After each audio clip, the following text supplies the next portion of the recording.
Great. We can go ahead and get started.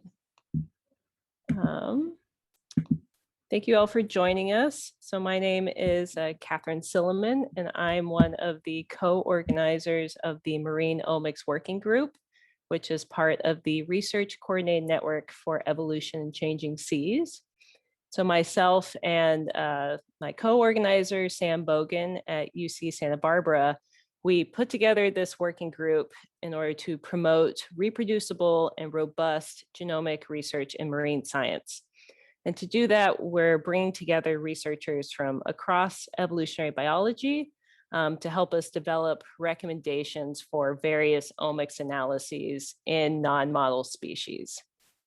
And our plan is to disseminate these recommendations through a website resource, which will be deployed in August or September of this year.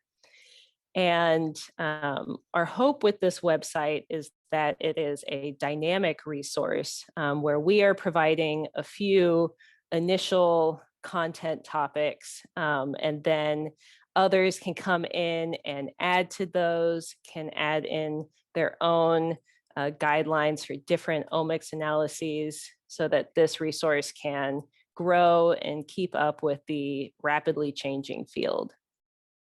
As part of our working group, we're hosting these panel discussions, which are meant for both folks who are new to various omics analyses as well as more expert users. And so today we're talking about RAD-seq or genotype by sequencing.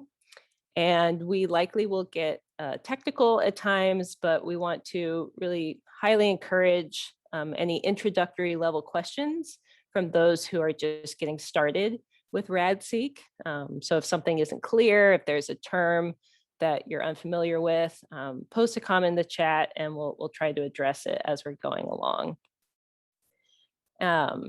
So for today's topic with RAD-seq and GBS, we're broadly referring to any genotyping method that subsamples the genomes of many individuals using restriction enzymes with the goal of identifying genetic variants, usually SNPs. And so with RAD-seq, there are numerous ways that your assembled genotypes can differ from the true genotypes of your samples. Those can include errors in the lab, biases from PCR, sequencing error, or intrinsic qualities of your study organism, like the mutation rate or how many genome duplications they have. And so today we want to mainly focus on the errors that may arise when using bioinformatic tools to assemble raw sequencing reads and genotype SNPs.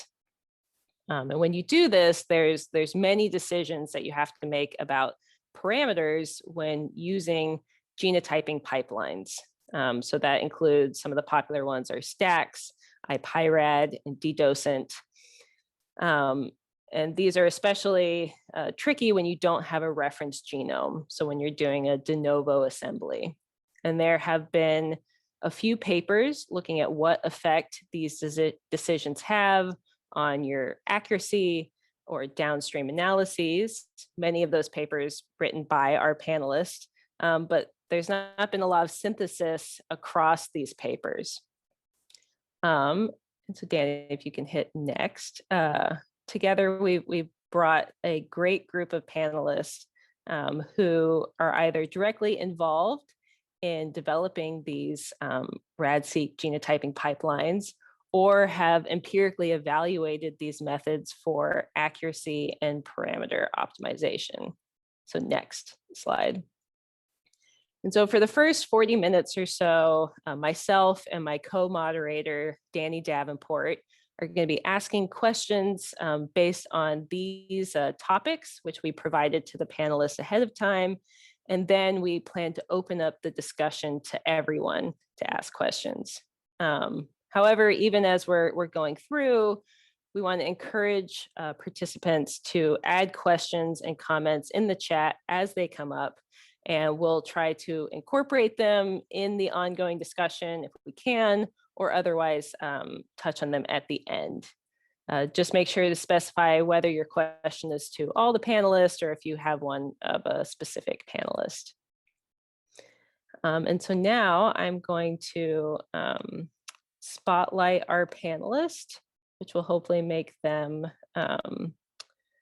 visible for everybody. And then I'll let them introduce themselves.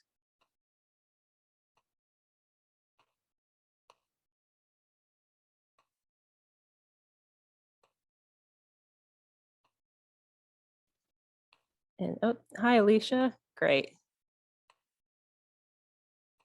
So if you don't see the 6 of us on your screen, some versions of Zoom doesn't allow it for, so just put on speaker view and you should be able to at least see the person who's talking.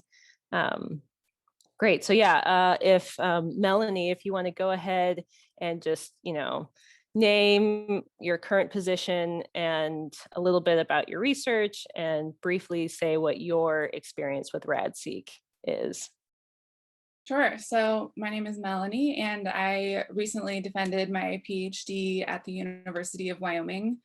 I worked with Holly Ernest, and my interest in using genetic methods like RAD-seq comes from a wildlife conservation background. So I like to do very applied work, usually using genetics for population genetic applications. And I recently was first author on a paper that looked at different de novo assembly software and compared the performance of those to try to think about how we set parameters and also just what software we're using. So, and thanks for inviting me to join the panel. Thank you. Jon, if you want to go ahead. Sure. Hi, everyone. My name is Jon Puritz. I'm an assistant professor at the University of Rhode Island. I am probably the most biased member of this panel. I am the developer and primary maintainer for the RAD-seq bioinformatic pipeline docent. And just for correction, the D is silent, the first D, so it's just docent, just to throw it out there. And if you've ever used it, you get a funny email at the end that clarifies that for you.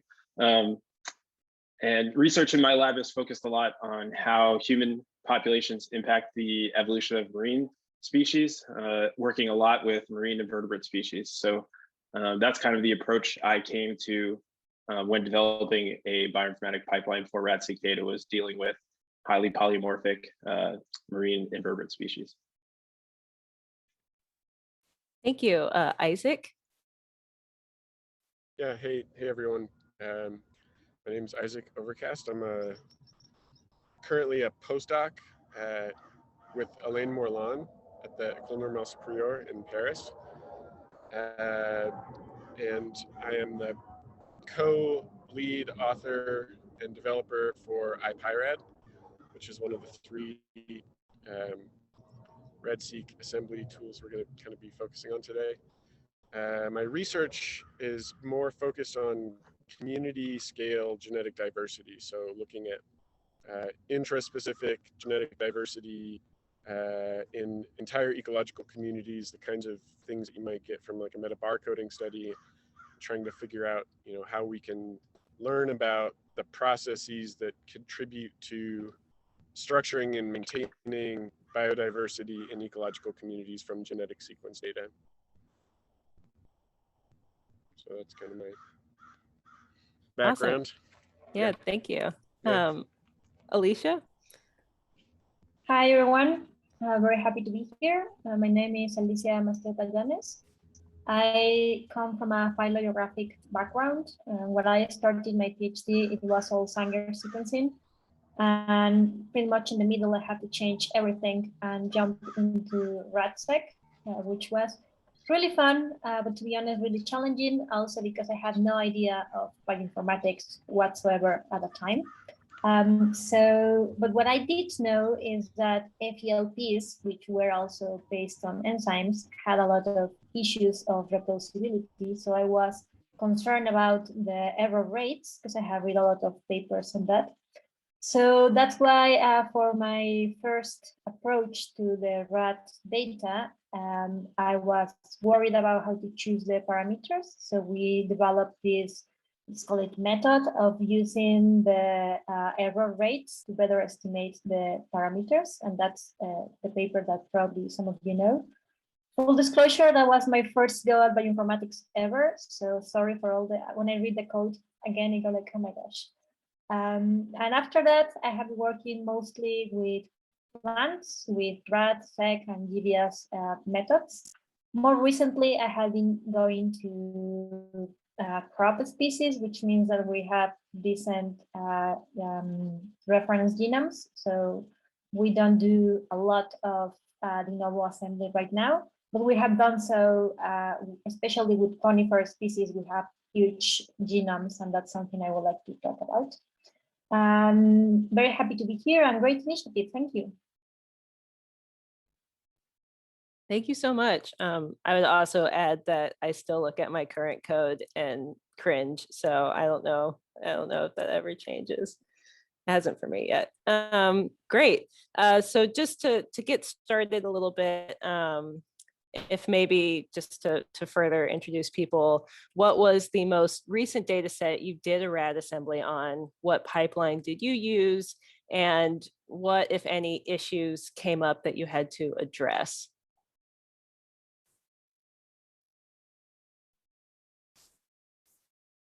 Yeah, if you guys just want to use the little raise hand, and you have an answer.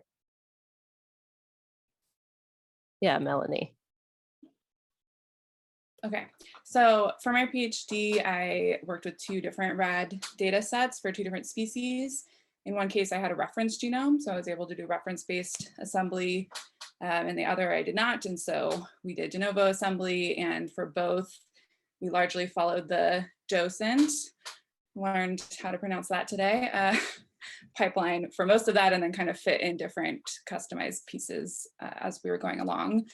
I think one issue, I guess the biggest issue for me was as a PhD student that had a background in genetics, but not necessarily in these newer genomic methods or in coding. The biggest hurdle for me was just learning how to use all these different programming languages, learning the whole vocabulary of bioinformatics, and then figuring out how to set an enormous number of parameters to get that done. Yeah, Alicia, you had your hand.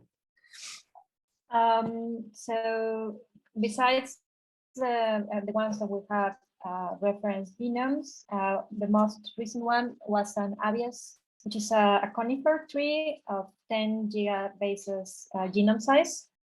We have different species on the genus, and we use the IPyRAD pipeline. We have also used stacks for that same genus, but within a single species.